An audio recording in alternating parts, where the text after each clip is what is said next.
Ford India is finally making a comeback and Ford has confirmed these three cars for the Indian market.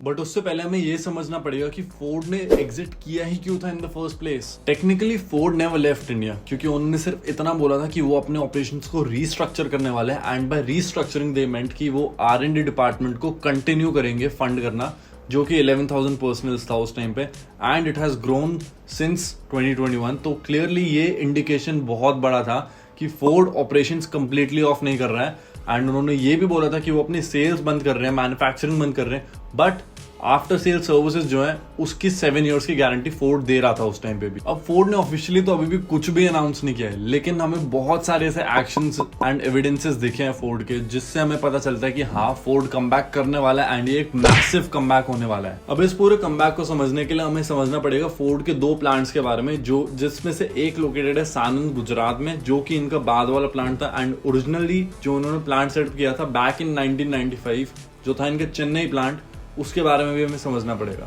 तो firstly Ford ने India में entry ली थी 1995 में with its Escort, Fiesta, Endeavour, इन सब cars के साथ। ओरिजिनली ये सारी कार्स आई थी स्टार्टिंग में एंड ये सारी गाड़ियाँ जो थी ये सारी की सारी चेन्नई वाले प्लांट में बनती थी एंड ये गाड़ियाँ जो थी इनकी वजह से ही फोर्ड की पूरी हाइप बनी थी। फोर्ड पूरा अपनी maintenance, high maintenance and servicing cost की वजह से बदनाम भी हुआ था।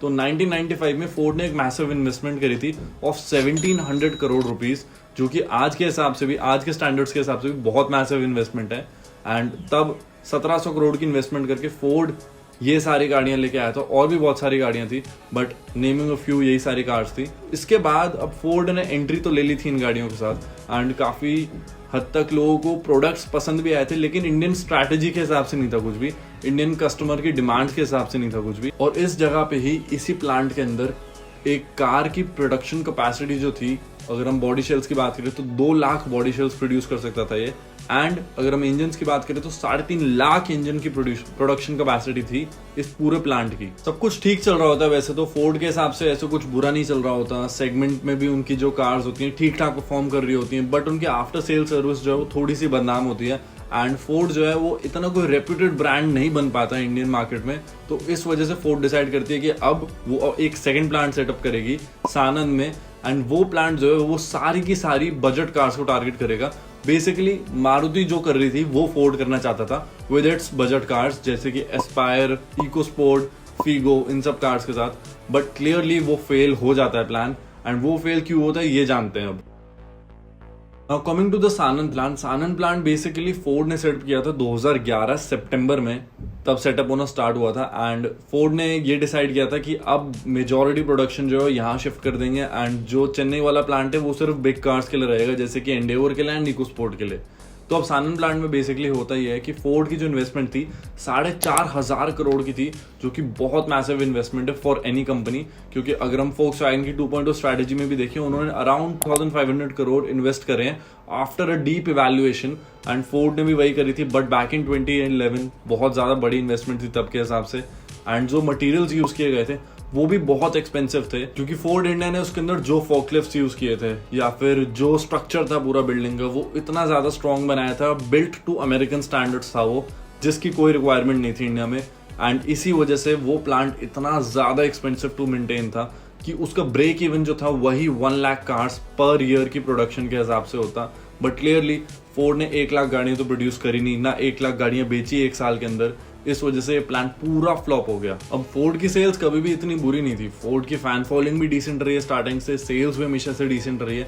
In fact sales after the new Endeavour जो कि आई थी इंडिया में 2016 में, तब काफी इंप्रूव हो चुकी थी, इको स्पोर्ट से बहुत ज्यादा जंप मिला था सेल्स में, लेकिन उसके बाद भी वो ब्रेक इवन नहीं मिल पा रहा था, तो इस वजह से प्रॉब्लमैटिक हो ही गया था फोर्ड के लिए। And if you talk about other brands जैसे कि जीप हो गया, सिट्रन हो गया या रेनो हो गया, उनसे भी ज्यादा अच्छी सेल्स थी फोर्ड की अगर हम कंबाइन कर दें इन 3 ब्रांड्स को भी, बट फिर भी फोर्ड सस्टेन नहीं कर पाया, क्योंकि उनकी फाइनेंशियल ईयर 2021 से 2022 में जो लॉस उन्होंने बुक किया था वो था 4,000 करोड़ का, जो कि एक बहुत मैसिव लॉस होता है किसी भी कंपनी के लिए। And if we talk about the profits तो 2020 के बाद से फोर्ड ने प्रॉफिट्स ऑलमोस्ट बनाने बंद कर दिए थे। अब आता है 2021, जब फोर्ड फाइनली डिसाइड करता है कि उसे इंडिया ऑपरेशंस शट करने, सेल्स शट करनी है एंड कोई प्रोडक्शन नहीं होगी अब यहाँ पे गाड़ियों की।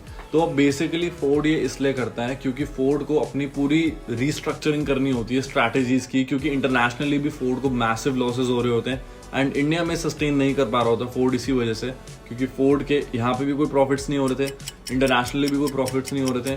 तो इस वजह से फोर्ड जो है वो काफ़ी हद तक अपने आप को समेटने की कोशिश करता है, जिसकी वजह से वो अपने गुजरात प्लांट को, जो कि सबसे ज़्यादा लॉस मेकिंग प्लांट था उनका, सानन प्लांट, उसको बेच देते हैं टाटा मोटर्स को 725 करोड़ में, जो कि फोर्ड ने ओरिजिनली 4,500 करोड़ में बनाया था 2021 से 10 साल पहले। एंड यही इसी वजह से उन्होंने प्लांट बेच दिया, क्योंकि उसकी ओवरहेड कॉस्ट बहुत ज़्यादा थी। एंड टाटा मोटर्स ने हैप्पीली वो प्लांट ले लिया, क्योंकि टाटा मोटर्स का ऑलरेडी एक प्लांट सानन प्लांट से बहुत पास में ही सिचुएटेड था, तो टाटा के लिए भी काफ़ी ज़्यादा अच्छा बाय हो गया। एंड फोर्ड को तो खैर लॉसेस झेलने नहीं थे, इस वजह से प्लांट की मेंटेनेंस कॉस्ट हटानी थी उन्हें। अब जब फोर्ड जो है ये प्लांट बेच देता है, उसके बाद 2022 से 2023 में ही एक साल के अंदर जो 4,000 करोड़ का लॉस लगा था फोर्ड को 21 से 22 के अंदर, उसको वो नलिफाई करता है। एंड नलिफाई करने के साथ साथ एक प्रॉफिट मेकिंग कंपनी दोबारा से बन जाती है। 500 करोड़ का प्रॉफिट होता है फोर्ड को, 504 करोड़ का if I am not wrong. And Ford जो है वो क्लियरली दिखा देती है कि यार इंटरनेशनल ब्रांड्स को अगर आप थोड़ा सा भी स्पेस दो, थोड़ा सा अपॉर्चुनिटी दो काम करने के लिए, तो वो कैसे फ्लरिश कर सकती हैं। एंड क्योंकि बिजनेस मेकिंग कंपनी तो है ही फोर्ड, धंधा करना आता था फोर्ड को, बट कुछ चीज़ें फोर्ड के फेवर में नहीं थी, फेट उनका खराब था, इस वजह से उन्हें एग्जिट करना पड़ गया उस टाइम पे। Now coming to the Ford's comeback. अब फोर्ड का कमबैक कंफर्म्ड है, क्योंकि फोर्ड ने ऐसी 3 गाड़ियां पेटेंट कराई इंडिया में, जो कि डेफिनेटली कोई कंपनी नहीं कराएगी। अगर आप पेटेंट करा रहे हो तो ऑब्वियसली उस चीज़ को आप यहाँ लाने वाले हो। 10 साल की लाइसेंसिंग कराई है गाड़ियों की। एंड ये 3 गाड़ियां हैं। फर्स्टली हमारी फेवरेट, मेरी favourite Ford Endeavour, second car है मस्टैंग मार्क ई, एंड अगर हम तीसरी गाड़ी की बात करें तो वो है फोर्ड की टेरिटरी।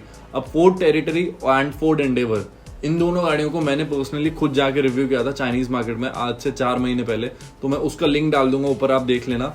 एंड ये दोनों गाड़ियां जो थी ये बहुत ज़्यादा अच्छी गाड़ियां थी। एंड इनकी प्राइसिंग अगर सीकेडी रूट से आती हैं सारी गाड़ियां, तो अप्रॉक्सीमेटली तीनों गाड़ियों की प्राइसिंग होगी 30 लाख रुपए से 60 लाख रुपए तक। एक शोरूम की बात करें तो Mustang marquee being the most expensive one of these 3 cars. And territory की बात करें तो टेरिटरी जो है वो इंट्रोडक्टरी कार होगी इस पूरे लाइनअप में। 30 लाख रुपए ऑन रोड से या 35 लाख रुपए ऑन रोड से स्टार्ट हो जानी चाहिए गाड़ी, अगर सीकेडी रूट से आती है। सीबीयू रूट से कोई गाड़ी मेरे हिसाब से इनमें से आने का सेंस नहीं बनाती है, क्योंकि ऑब्वियसली प्राइसिंग बहुत ज़्यादा एक्सपेंसिव हो जाएगी। सिर्फ एक गाड़ी इन 3 गाड़ियों में से सीबीयू रूट से आ सकती है, वो है फोर्ड एंडेवर, क्योंकि फॉर्च्यूनर जो है उसकी ऑन रोड प्राइसिंग अभी 40 लाख रुपए से लेकर 60 लाख रुपए तक है, जो कि बहुत मैसिव है। एंड यहाँ पे ही थोड़ा फोर्ड प्ले कर सकती है, सीबीयू ला सकती है एंडेवर को, क्योंकि तब भी प्राइसिंग थोड़ी कंपेटिटिव हो पाएगी। बाकी अगर हम बात करिए सीकेडी रूट की, तो सीकेडी रूट ही बेस्ट ऑप्शन रहेगा फोर्ड के लिए इन तीनों गाड़ियों को इंट्रोड्यूस कराने का, क्योंकि सीकेडी रूट में ये अवेलेबिलिटी होगी, ये ऑप्शन होगा फोर्ड के पास कि वो गाड़ियों को लोकली असेंबल करे।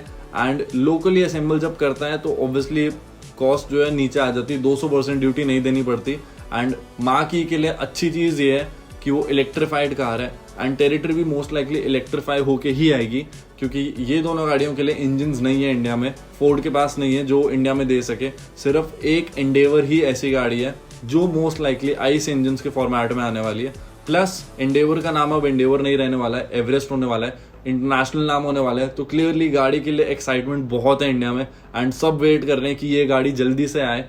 बट अगर ये आती है सीकेडी या सीबीयू रूट से, तो फिर उसमें प्राइसिंग का फर्क हो जाएगा। जैसे कि मैंने आपको बताया, सीबीयू से आएगी तो अप्रॉक्सीमेटली 65 लाख रुपीस तक हो सकती है, फिर भी कंपेटिटिव रहेगी टू द फॉर्च्यूनर, क्योंकि फॉर्च्यूनर ओवर प्राइस्ड है, सबको पता है। 60 लाख रुपए ऑन रोड बहुत ज़्यादा होता है किसी भी गाड़ी के लिए, स्पेशली फॉर्च्यूनर के लिए, तो क्योंकि उसके अंदर इक्विपमेंट ऑन ऑफर बहुत कम है।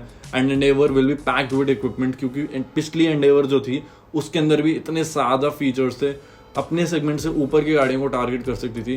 तो क्लियरली कंपेटिटिव हो जाएगा वो पूरा सेगमेंट, क्योंकि ग्लॉस्टर नहीं है और ऑल्ट्रस G4 भी नहीं है अब सेगमेंट में। तो क्लियरली फॉर्च्यूनर अभी सोल कंपेटिटर है उस सेगमेंट की, एंड एंडेवर उसको डिथ्रोन कर सकती है with its new name Everest. More over Endeavour and Ranger, इन दोनों गाड़ियों के तो स्पाई शॉट्स तक आ चुके हैं इंडिया में, कि इन गाड़ियों की टेस्टिंग भी चालू हो चुकी है। तो क्लियरली ये बहुत ज़्यादा बड़े इंडिकेशन है यार, फोर्ड आने वाली है, बस वो इस चीज़ को स्टेट नहीं कर रही है, क्योंकि वो चाहते हैं कि जितनी ज़्यादा फ्री पब्लिसिटी मिले वो मिलती रहे। लोग वीडियोस बना रहे हैं, न्यूज़पेपर्स में आर्टिकल्स छप रहे हैं, वो सब लगातार होता रहे, जिससे कि फ्री पब्लिसिटी होती रहे फोर्ड की। एंड अगर हम फोर्ड की बजट कार्स की बात करें, जिसकी वजह से फोर्ड को जाना पड़ा था, जैसे कि इको स्पोर्ट हो गई, एस्पायर हो गई, फीगो हो गई, ये तीनों गाड़ियाँ नहीं आने वाली इंडिया में। इन तीनों गाड़ियों के लिए इंजन ही नहीं है फोर्ड के पास इंटरनेशनली, तो प्रोड्यूस करना नए इंजन एंड उन्हें लाना सिर्फ एक स्पेसिफिक मार्केट के लिए, साउथ ईस्ट एशियन मार्केट के लिए, वो बहुत मुश्किल हो जाएगा फोर्ड के लिए। तो क्लियरली अभी तो फोर्ड नहीं प्लान कर रही इन तीनों में से कोई भी गाड़ी रीलॉन्च करने का। लेकिन हाँ, एक गाड़ी है जो मुझे लग रहा है कि शायद इंडियन मार्केट में आ जाए, एंड एक न्यू गाड़ी है ये इंडियन मार्केट के लिए, जो कि है रेंजर। एंडेवर के प्लेटफॉर्म पे ही है एंड गाड़ी एसेंशियली सेम ही है, ऑफ रोडिंग के लिए बनी है, हाइलक्स के कॉम्पिटिशन की गाड़ी है। लेकिन फिर भी ये गाड़ी जो है ये एक न्यू कार हो जाएगी एंड एक न्यू सेगमेंट में ही चली जाएगी। तो क्योंकि उस सेगमेंट में भी कोई गाड़ी नहीं है हाइलक्स के अलावा, एंड हाइलक्स एसेंशियली फॉर्च्यूनर है, तो कहीं ना कहीं ये कम्पीट कर सकती है उससे। लेकिन वही है, हाइलक्स भी इतनी कोई बिक नहीं रही है, उसकी भी सेल्स इतनी कोई मैसिव है नहीं। तो देखना पड़ेगा फोर्ड को, अगर डिमांड होगी तो फिर इस गाड़ी को भी इंट्रोड्यूस कर सकती है। सो गाइज, आज की वीडियो इतनी है and this is something new I have tried for the first time. And मैंने ऐसा कभी कुछ सोचा नहीं था कि मैं ऐसे वीडियो बनाऊंगा, इन्फॉर्मेटिव वीडियो या कुछ भी। So do let me know if you like this video and comment section में सब कुछ बता देना, कोई भी अगर इसके अंदर रिमार्क्स हो या फिर कुछ चेंज करना चाहते हो, क्योंकि ये एक नया फॉर्मेट है for me and I am open to criticism, तो बता देना मुझे। So thank you so much for watching this video. If you like video, thumbs up. I'll see you next time on this video. Bye bye.